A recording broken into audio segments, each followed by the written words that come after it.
Hi, Diana. So just to talk about your question so the reason why we use negative to positive infinity for this is because, granted, when I look at the table here, it only goes from 0 to 2, and even the test only goes from 0 to 10, and that's true.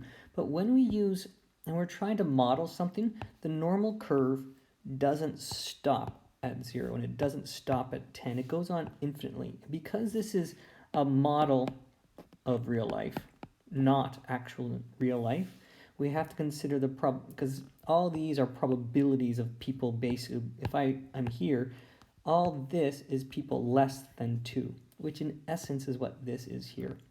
And so when we do our expected values, we have to go to negative infinity and to positive infinity on this end on both sides. And that's true for even when we do like Poisson, we have to go all the way over to positive infinity.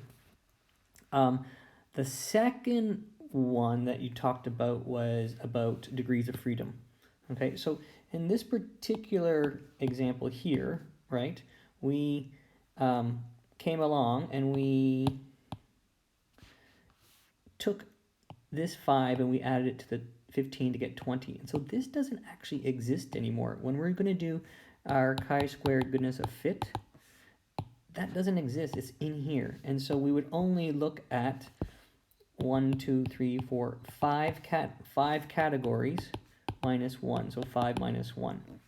When we had the other scenario, which I don't have, we ended up combining the negative infinity to 4, and then 4 to 6, 6 to 8, and then 8 to positive infinity. It ended up being 4 bins that had expected values bigger than 5.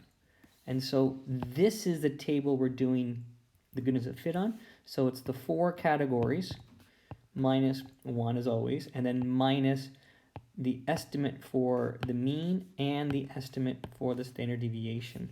And so that's why it's going to be a degrees of freedom 1. So it's on the table that you actually do the chi-squared statistic on, not the original data. If you need more, let me know.